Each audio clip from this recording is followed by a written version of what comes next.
Ассаламу алейкум рахматуллах. Валейкум ассалам. Представьтесь, пожалуйста, и откуда вы к нам приехали? Я сам местный, Шамилька. Шамиль зовут. Шамиль, да? А вас? Расул. Мы видим, что вы участвуете в охране.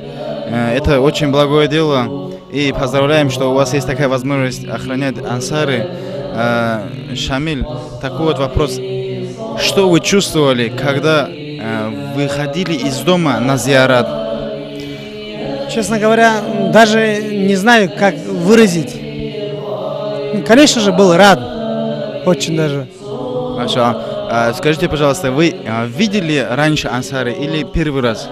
Ну, еще такого я не видел еще. Первый раз, получается? Да. Маша.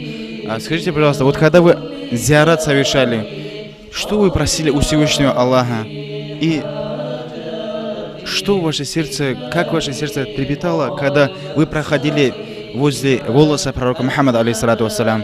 Я благодарил Всевышнего Аллаха, что нам дозволилось такое увидеть нашего пророка Мухаммада, саллиллаху вассалям, его хоть частица. Маша. Какие у вас будут пожелания для ногайского народа, для народа Дагестана, для тех, кто уже совершил зиарат, кто будет совершать зиарат, и для всех мусульман? Конечно же, что я могу пожелать?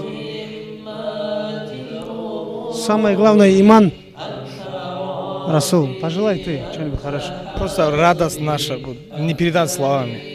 Мы очень рады, что мы пришли сюда, мы рады очень. Даже не знаем, как передать словами, честно говоря.